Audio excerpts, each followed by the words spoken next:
Aqui é José Eduardo Roselino, eu sou economista, sou professor do programa de pós-graduação em economia da UFSCar, da Universidade Federal de São Carlos.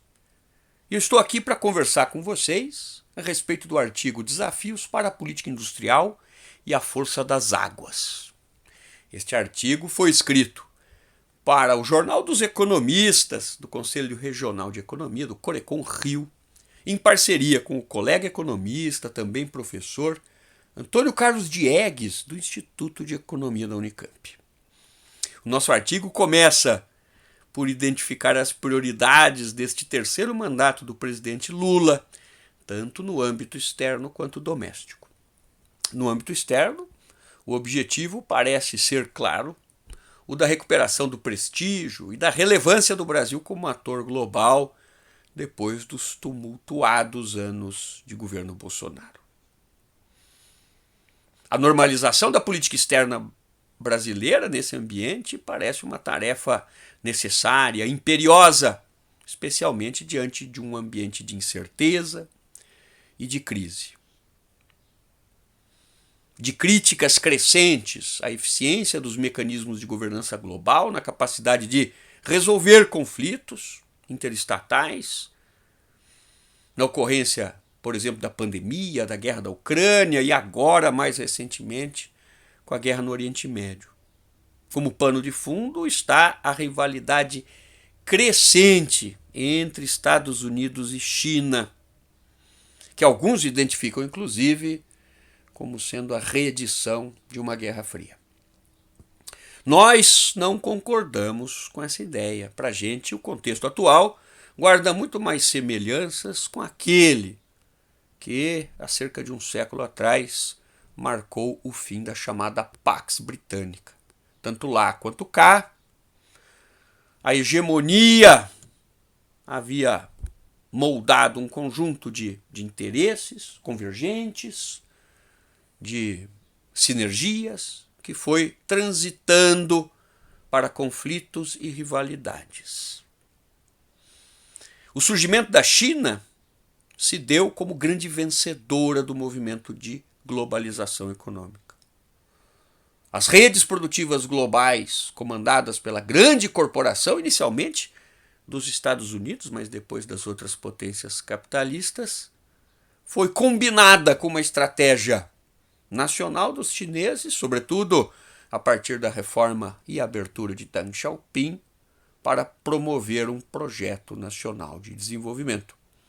Essa capacidade dos chineses em articular o movimento da globalização em benefício do seu projeto de desenvolvimento nacional, por meio de uma estratégia planejada, coordenada pelo Estado, é realmente um feito notável.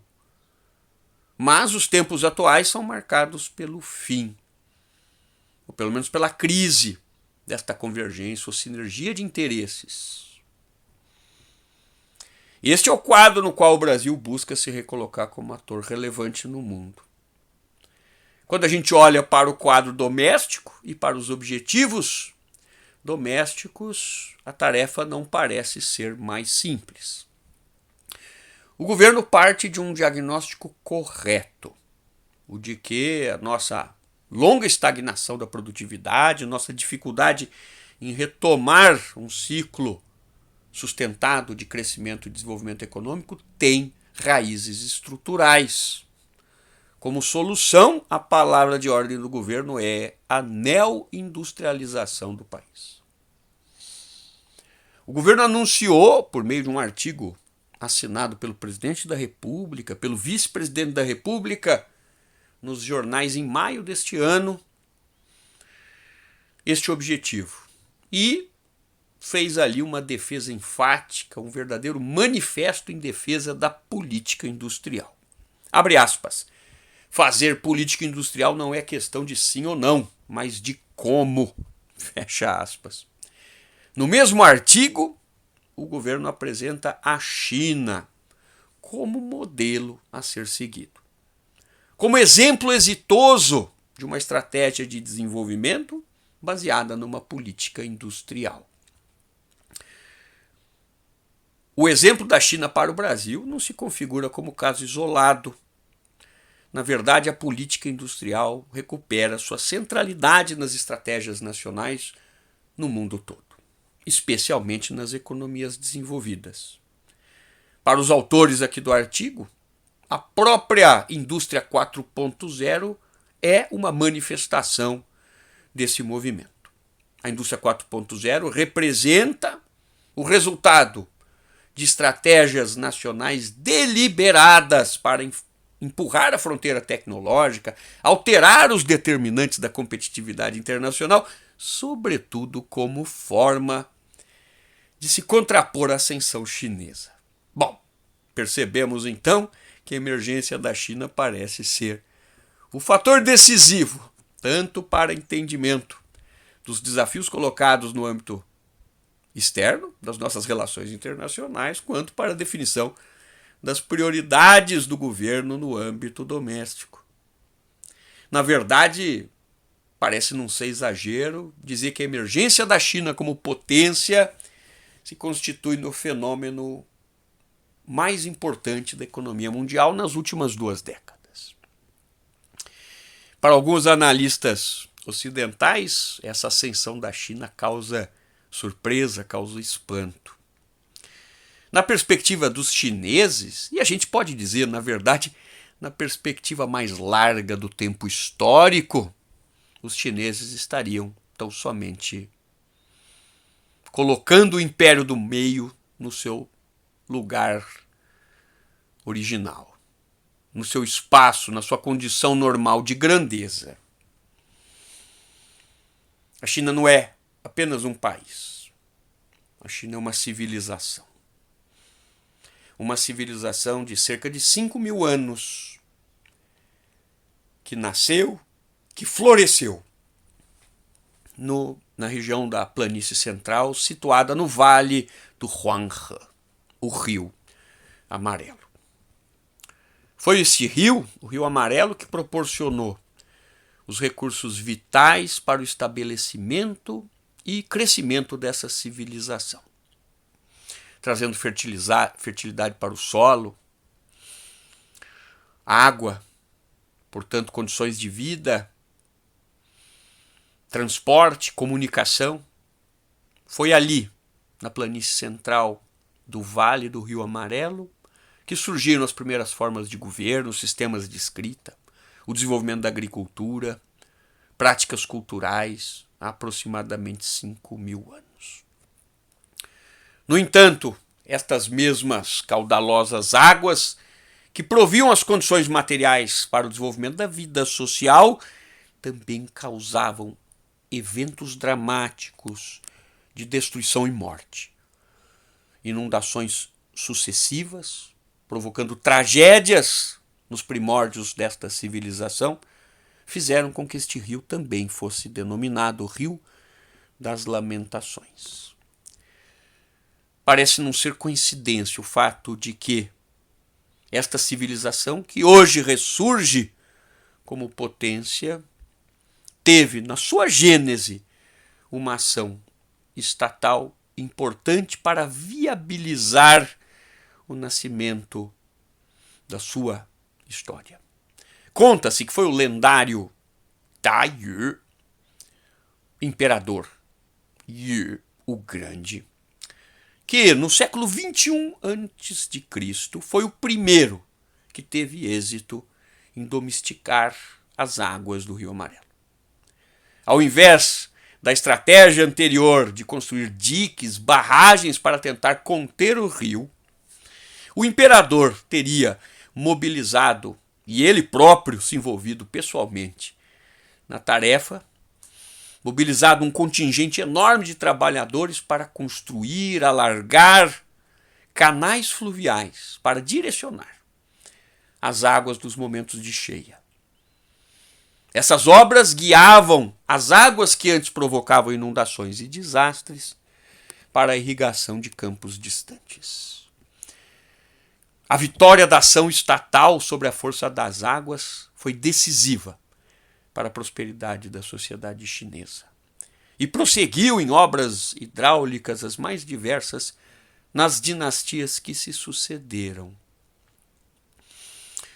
A gente acredita que é possível extrair desta história algumas conclusões, algumas lições para os desafios contemporâneos a serem enfrentados pela política industrial brasileira. Na verdade, vamos aqui apresentar 3 considerações. A primeira delas diz respeito ao fato de que políticas que buscam transformações estruturais significativas são políticas que têm objetivo necessariamente de longo prazo.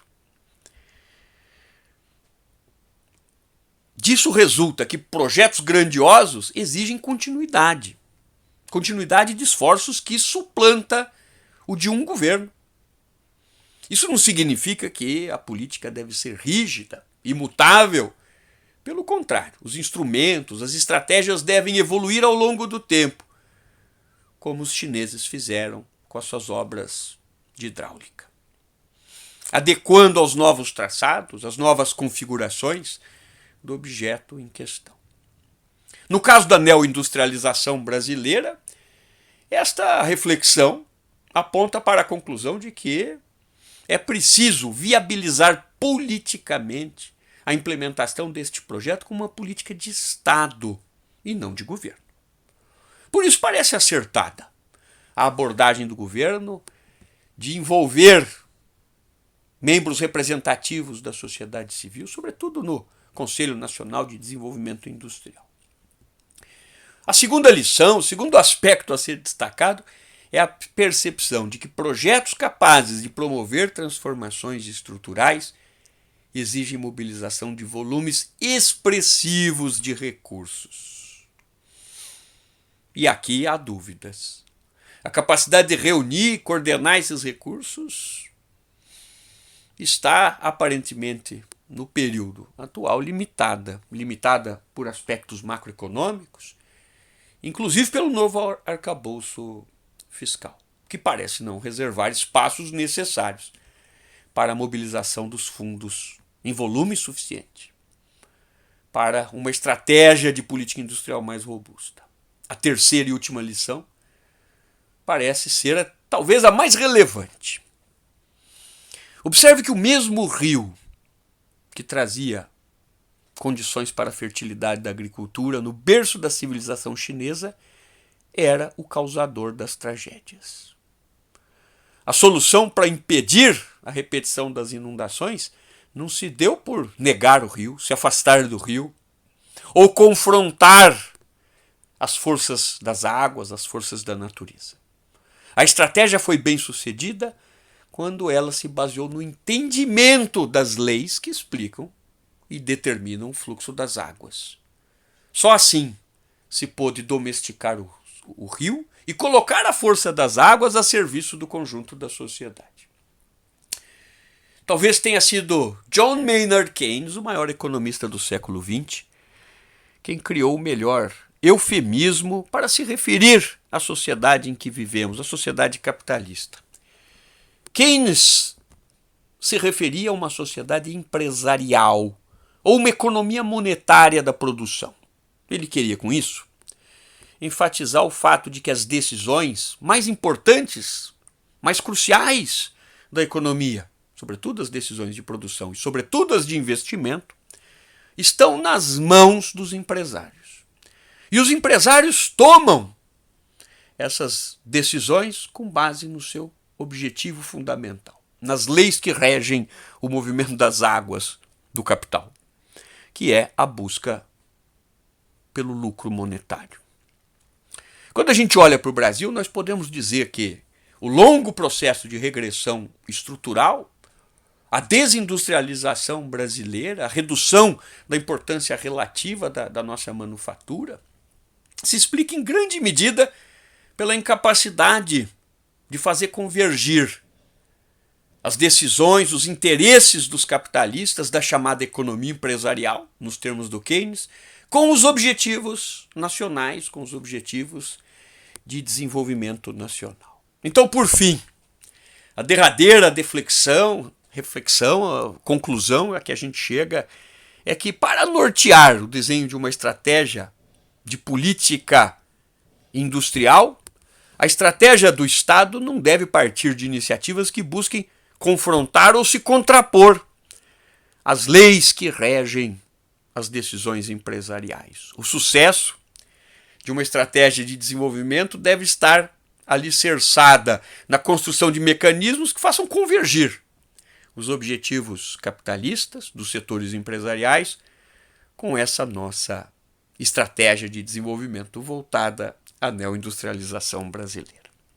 Espero que vocês tenham gostado e, caso tenham interesse em aprofundar a visão de vocês sobre os temas, no nosso artigo escrito lá no Jornal dos Economistas há referências, inclusive, de trabalhos dos dois autores que versam sobre os principais pontos colocados aqui.